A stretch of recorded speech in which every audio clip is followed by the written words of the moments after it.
não esquecer depois. Aquele podcast que eu mandei aqui, eu vou enviar hoje para vocês darem uma olhadinha, tá? Sobre as obras da FUVEST. Aí tem um professor convidado e ele vai explicando sobre cada obra, né? Em Poemas Escolhidos do Gregório de Matos, por exemplo, poemas escolhidos por quê? Né? Por um professor da FUVEST que escolheu alguns poemas. Ele vai fazendo uma análise. Ele não pega um poema e faz uma análise. Ele fala sobre os poemas do Gregório de Matos, as características de cada poema. Por exemplo, a poesia lírica. Qual que é a característica da poesia lírica do Gregório de Matos? A poesia satírica, que foi o que deu para o Gregório de Matos o nome de Boca do Inferno, Boca de Lava. Não é? A poesia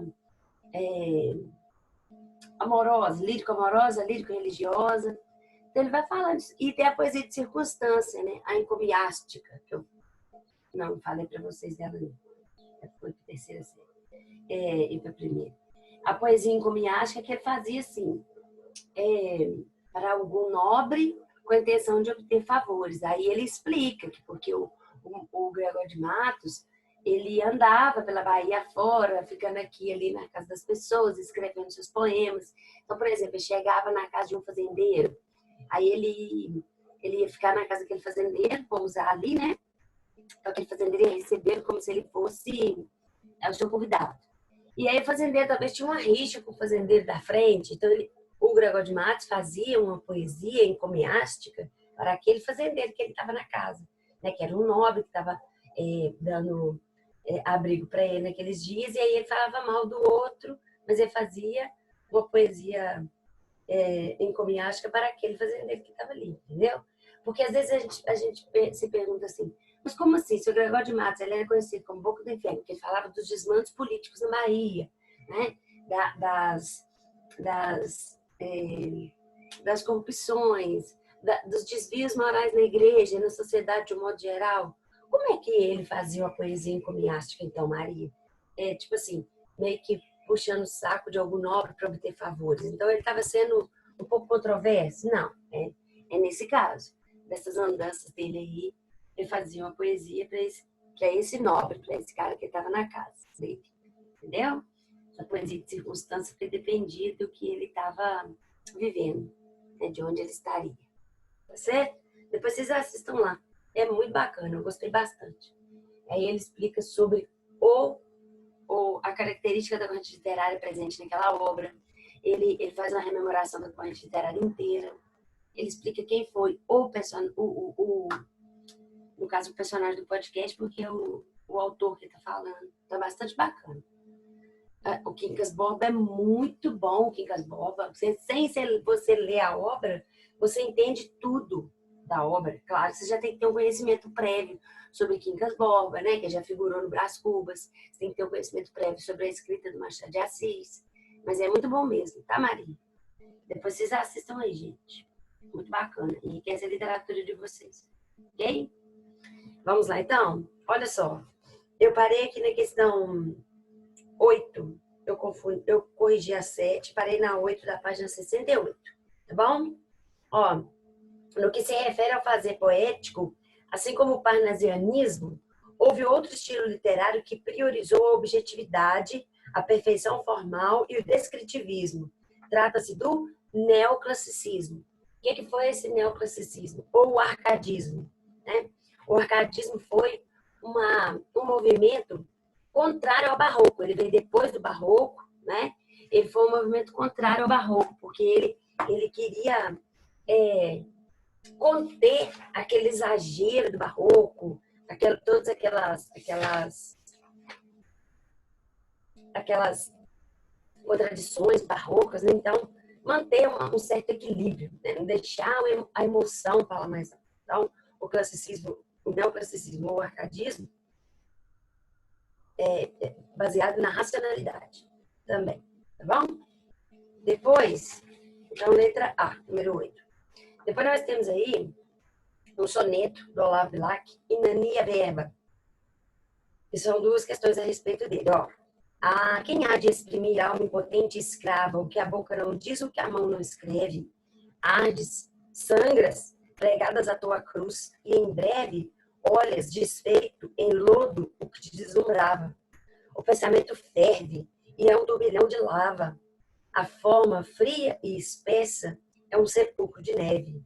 E a palavra pesada abafa a ideia leve, que perfume e clarão refugia e voava. Quem o molde achará para a expressão de tudo? Ai, quem há de dizer as ânsias infinitas do sonho? E o céu que foge à mão que se levanta? E a ira muda? E o asco mudo? E o desespero mudo? E as palavras de fé que nunca foram ditas?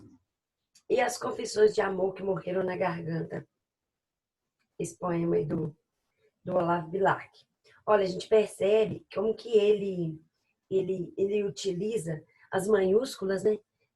Utilizar maiúsculas numa poesia para nomes de sentimentos, porque ele personifica aquele sentimento, é muito mais do que o sentimento. E quais são as palavras que ele usa com maiúscula? Forma, porque a forma era tudo na poesia, né?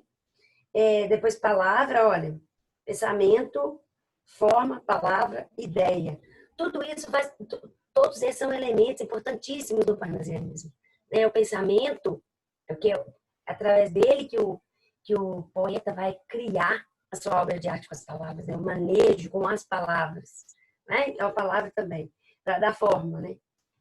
O pensamento e a ideia são importantíssimos, porque nós já percebemos que uma das qualidades, né, do poeta é esse trabalho suado. Né? Não tem nada de inspiração poética. Né? É um trabalho duro. Ok? Não deve esquecer disso. Deixa eu só ver uma coisa aqui que eu estou olhando para vocês. Então, questão número 8. Inania verba significa palavras vazias também. Palavras vazias. O que ele fala que são palavras vazias? Porque às vezes ele fala assim, olha, quem há de exprimir ao impotente escravo que a boca não diz o que a mão não escreve? Às vezes não tem como se colocar no papel, né? Às vezes as palavras são vazias, né? Porque não dá para poder escrever o que não foi dito. É isso que ele fala. E as palavras de fé que nunca foram ditas. E as confissões de amor que morrem na garganta. Por isso que as palavras são vazias. As palavras são vazias porque não foi dito o que era necessário. Ok? Esse soneto revela a preocupação do poeta com a expressão literária, a transitoriedade da vida. Não tem transitoriedade da vida aqui, né, gente? Ele está falando de efemeridade, de brevidade, de que a vida é breve. Não. Dificuldade em se encontrar amor verdadeiro? Também não. Expressão de fé na poesia? Não. Preocupação dele é com a expressão literária. Questão 9, letra A. Depois, a preocupação dele aqui, essa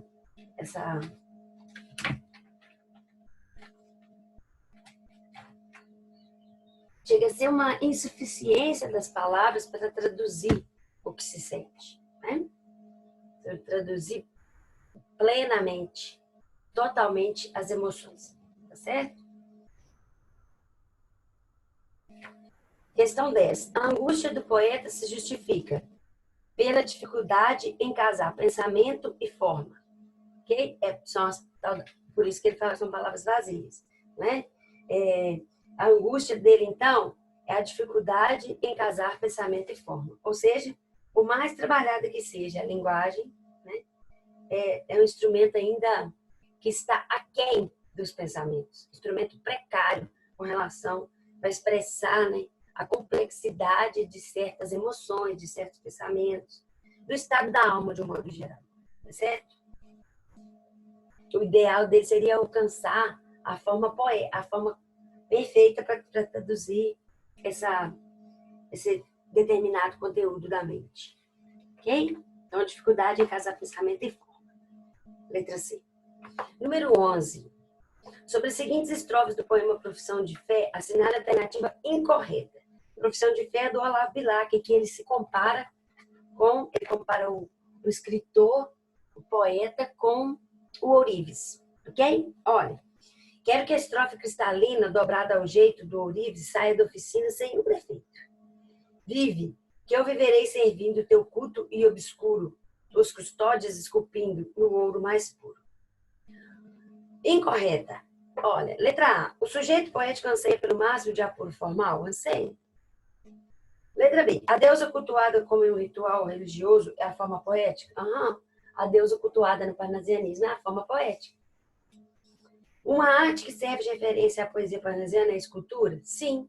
Nós temos aí o Raimundo Correia falando sobre o vaso chinês, sobre o vaso grego, né? Falando sobre alabastros chineses e gregos. Então, usa-se uma arte concreta para se fazer a arte poética. O verbo querer na primeira pessoa significa vitória final do subjetivismo romântico? Claro que não, gente. Primeiro, estou falando de subjetivismo. Não tem muito subjetivismo no parnasianismo, ok? E depois subjetivismo romântico. Já, isso aqui, ó, essa palavrinha romântico, já é a sentença que denota erro nessa alternativa. Então, incorreta aí é a letra D.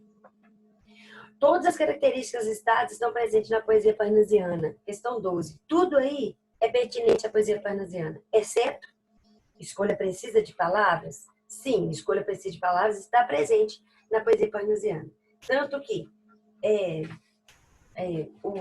o escritor, ele se preocupa muito com essa precisão das palavras, né? A escolha do vocabulário ela é rigorosíssima, né? Assim como a escolha das palavras é tão rigorosa quanto a definição da métrica, né? O poema tem que manter um ritmo, a rima, a poesia. E tudo isso se resume no culto da forma, ok? Então, o polimento dos versos, esse polimento dos versos é o encadeamento das sílabas métricas. Expressão instintiva dos pensamentos dos homens, gente, não existe. Não existe expressão instintiva.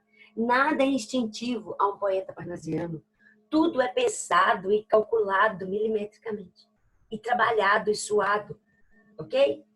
Tudo é pensado, calculado, trabalhado, suado. Nada é instintivo. Tem nada de instintivo. Técnica apurada na construção poética. Técnica apurada na construção poética. Como já falamos, né? Tudo em nome do culto da forma. Ok? Depois, questão 13. O projeto desse movimento literário, eu não estou falando de um movimento qualquer. Ó. Vamos ver, a quem se refere? A qual escola literária se refere? O projeto desse movimento literário baseava-se na crença de que a função essencial da arte era produzir o belo. E o lema escolhido para traduzir essa ideia foi a arte pela arte. Influenciados aí pela arte nouveau que nós já vimos, né? Pela Belle Époque, que estava no auge, né?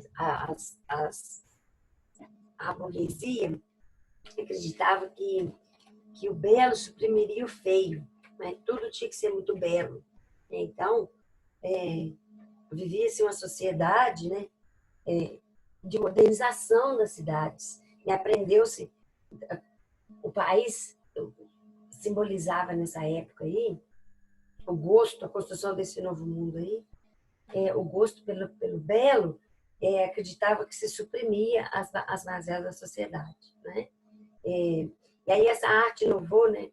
Eu quero denominar de arte nouveau, era uma dimensão decorativa muito grande, um rebuscamento de contornos, né? A utilização, a concepção arquitetônica já utilizava muito ferro dobrado, retorcido, né? Então, essas formas arredondadas, né, que era a chamada arte nouveau, né, foi nesse contexto aí que o parnasianismo surgiu, né? Esse contexto de progresso material, de refinamento estético. Então, por isso, o parnasianismo busca esse equilíbrio, essa perfeição formal, né? E foi nesse contexto que ele floresce. É possível observar nesse contexto características como a preocupação com a técnica, o metro, a ritma e a rima, e o resgate de temas da antiguidade clássica. Que é isso? É referir-se à mitologia grega, né? O vinho de Hebe, aí vai falar lá do Olimpo, os deuses do Olimpo. O vaso grego fala também de características da antiguidade clássica, ok? A referência à mitologia grega e a personagens históricas. Essa escola literária é conhecida como parnasianismo, ok? É o que nós estamos estudando. A letra A e a B, gente, são a mesma coisa, vocês percebem? Neoclassicismo e arcadismo é a mesma corrente literária. Ok? Exercícios propostos. Os textos a seguir referem-se às questões 1 e 2. Vamos lá. Aí nós temos o texto 1, Tercetos, do Olavo Bilac.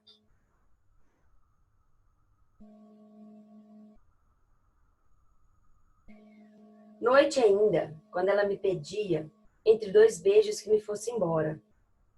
Eu, com os olhos em lágrimas, dizia: espera ao menos que desponte a aurora. Tua alcova é cheirosa como um ninho. E olha que escuridão há lá fora. Como queres que eu vá triste sozinho, casando a treva e o frio de meu peito ao frio e a treva que há pelo caminho?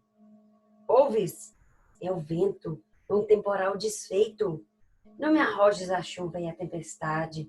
Não me exiles do teu vale, do teu leito. Não me exiles do vale, do teu leito.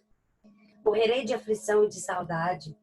Espera até que o dia resplandeça. Aquece-me com a tua mocidade. Sobre o teu colo deixa minha cabeça repousar, como há pouco repousava. Espera um pouco, deixe que amanheça. E ela abria meus braços e eu ficava. Aqui nós já temos uma expressão de subjetividade do autor. Ok? Texto 2. Ela disse-me assim. É bastante bacana esse terceiro, né? Esse poema, um mimo de amor, né? Acho bacana demais, achei lindo esse poema aqui. Texto 2. Ela disse-me assim. Tenha pena de mim, vai embora. Vais me prejudicar. Ele pode chegar, está na hora. E eu não tinha motivo nenhum para me recusar. Mas aos beijos caí em seus braços e pedi para ficar. Sabe o que se passou? Ele nos encontrou. E agora? Ela sofre somente porque foi fazer o que eu quis. E o remorso está me torturando por ter feito a loucura que fiz. Por um simples prazer, foi fazer meu amor infeliz. Aí já é uma música do Lupicínio Rodrigues, tá? 1959. Aí esse já é contemporâneo, né? Digamos assim, o Lupicínio Rodrigues, esse texto 2 aqui.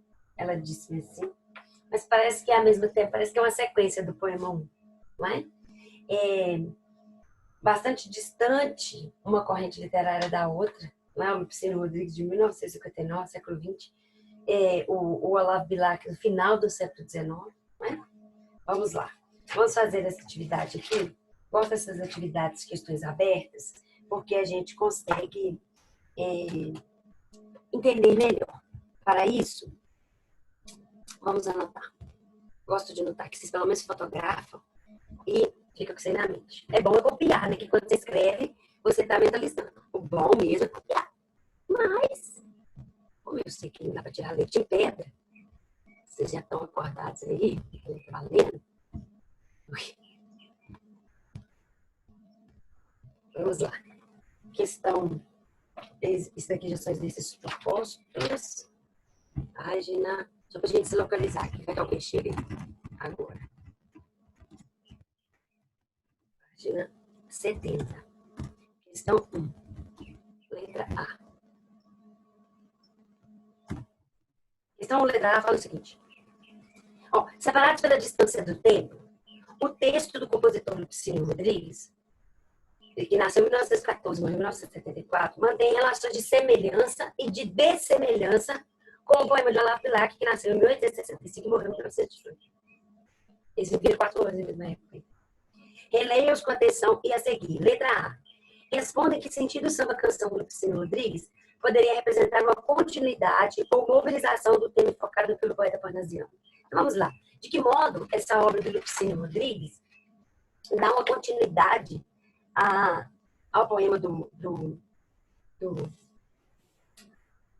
Olavo Bilac? A relação de continuidade ou descontinuidade se dá pelo tema, não é? Então, a relação de continuidade entre os textos,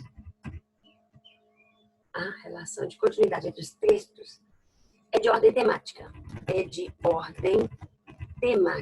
Ou seja, o tema.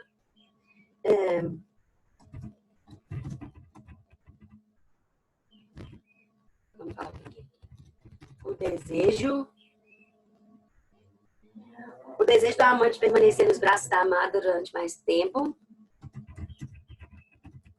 De permanecer nos braços da amada por mais tempo. Ai, puxa esse aqui, mas eu morro de medo de abrir e clicar fora. Clicou fora, dentro de novo. Por mais tempo. O desejo da amante de permanecer nos braços da amada por mais tempo. E a necessidade de que ele fosse embora, a necessidade dela. E a necessidade dela de que ele fosse embora para não prejudicá-la. Gente, tem errado,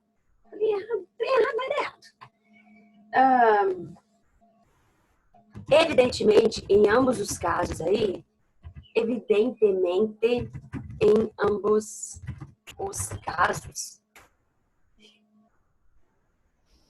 as relações amorosas são clandestinas. São, que coisa feia.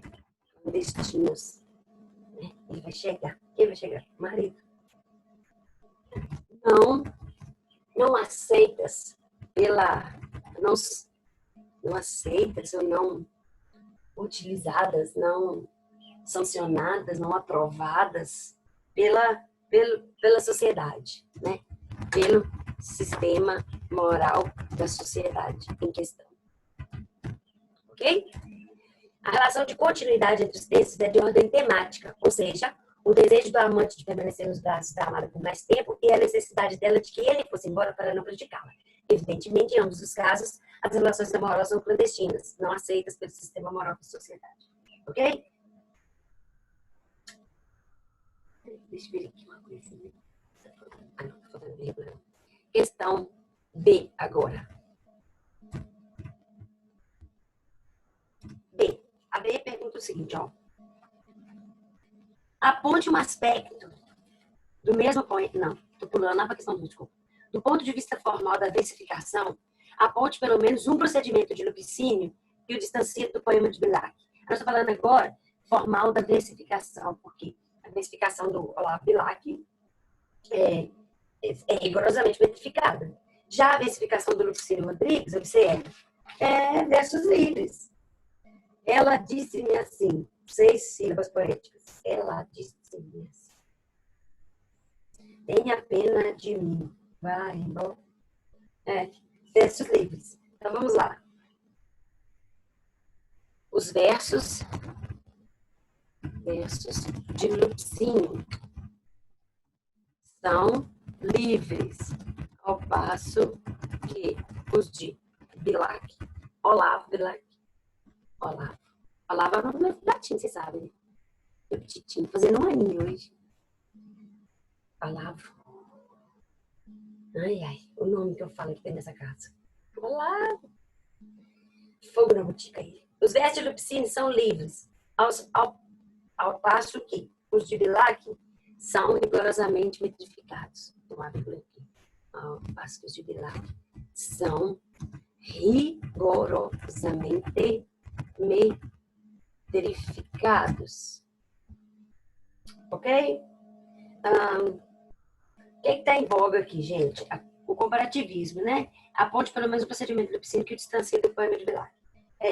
Então, a questão aqui é para a gente mostrar que o mesmo tema pode receber, o que a gente percebe aqui com essa comparação? O mesmo tema que nós já vimos aí, né, que há uma relação de continuidade, o mesmo tema pode receber tratamentos e trabalhos com ele de formas diferentes, né? Não só registros diferentes, mas um trabalho de forma diferente dessa mesma arte, né, que é o verso, tá bom? E até abordagens diferentes, como é o caso da canção, né? Então, ó, percebemos que o mesmo tema recebe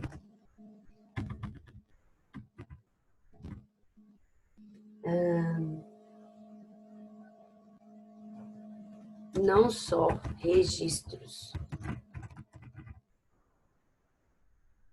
diferentes, mas também não só registros diferentes. Como assim registro, né? No caso do verso. Mas também abordagens diferentes. Abordagens diferentes. Ok? Porque uma poesia, outra canção popular. Poesia e canção popular. Ok?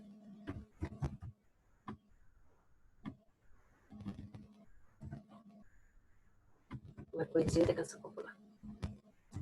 Questão 2, letra A. Questão 2, agora, questão aberta também.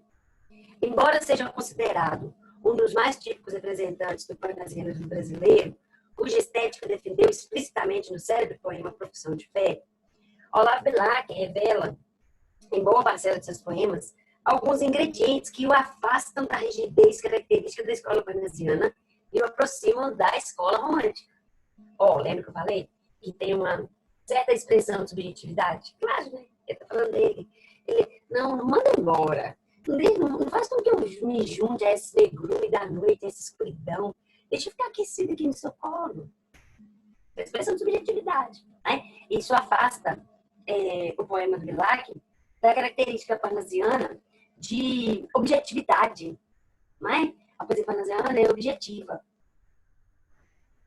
Letra é um texto que usa a característica da escola parnasiana e o princípio da romântica. Partindo dessa consideração, partindo desse pressuposto, identifique duas características formais do poema de Bilac que sejam tipicamente parnasianas. E depois apontar um aspecto do mesmo poema que eu aproximo da estética romântica. Primeiro, duas características formais que sejam tipicamente parnasianas. Vamos lá. A metrificação é rigorosamente parnasiana. A metrificação é rigorosamente parnasiana. E aqui nós temos, olha, todos os versos são decassílabos.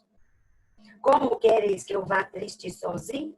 Como queres que eu vá triste sozinho? Vocês aprenderam isso aí já, ó. Metrificação. Todos os versos, então, são decassílabos. Todos os versos são decassílabos. Vai só até a última sílaba tônica, certo? Outra característica parnasiana é a presença de rimas ricas e pobres. Outra característica parnasiana é a presença constante de rimas ricas e pobres. Rimas ricas e rimas pobres. O que são rimas? Rimas ricas. São rimas de palavras entre diferentes classes gramaticais. Bom? Rima rica, por exemplo, quando eu rimo o substantivo com o verbo pronominal. Por exemplo, estrela é um substantivo. Vê-la é um verbo pronominal. Verbo mais pronome pessoal, no caso oblíquo. Ok? Isso é rima rica, rima preciosa. Agora, rima pobre é rimar palavras de mesma classe gramatical. Porque é muito fácil rimar verbo com verbo, cantar com falar, sofrer com morrer.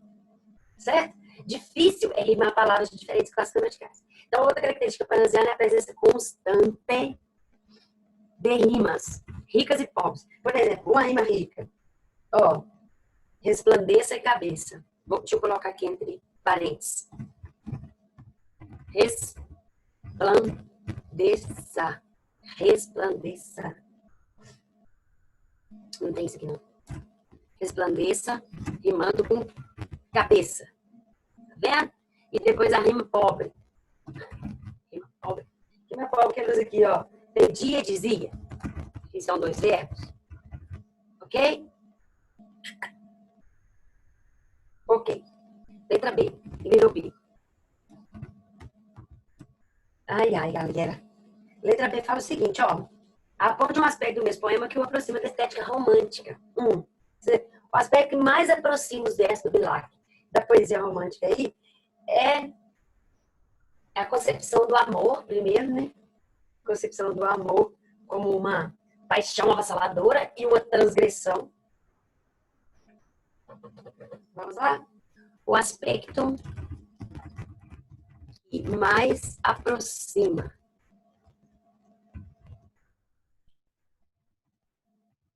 os versos de Bilac Olavo Braz Martins dos Guimarães Black. Nome bonito demais, né? Olavo Braz Martins dos Guimarães Black. O aspecto que mais aproxima os versos de Lilac da estética romântica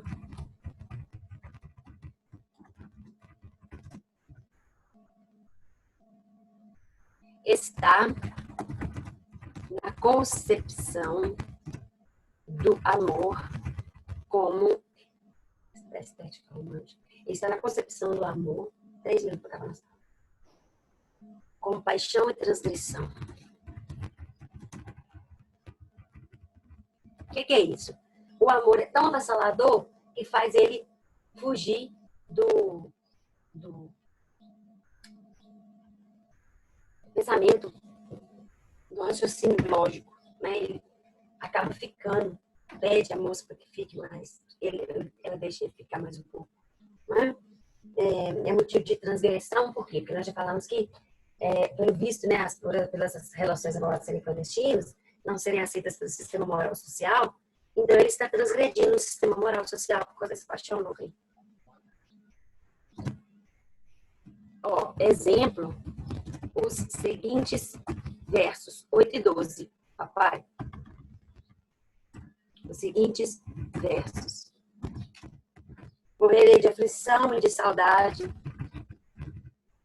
Morrerei de aflição e de saudade. E outro verso. Como queres que eu vá triste sozinho? Como queres que eu vá triste sozinho? Ok? Nós temos um verso que exemplifica o que aproxima mais esses versos do Lilac da estética romântica. Ok, galera? Ok, Maria. Questão 3 também é questão aberta.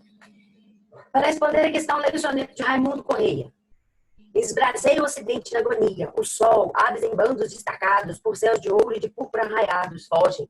Fecha-se a pálpebra do dia. Delireiam-se além das erranias vértices de chama aureolados. E em tudo em torno esbatem derramados os tons suaves de melancolia. O mundo de vapores no ar flutua, como um uniforme nódoa, avulta e cresce. A sombra à proporção que a luz ecoa. A natureza apática esmaece. Pouco a pouco, entre as árvores, a lua surge trêmula, anoitece. Transcreva da primeira estrofe, somente da primeira estrofe, um exemplo de personificação justifica sua resposta. Gente, o que é personificação? Personificação é quando eu atribuo características de seres humanos para seres inanimados ou para animais, certo? O vento varreu toda a cidade. Lembra que nós falávamos disso o tempo todo? O vento não varre. Questão 3, letra A.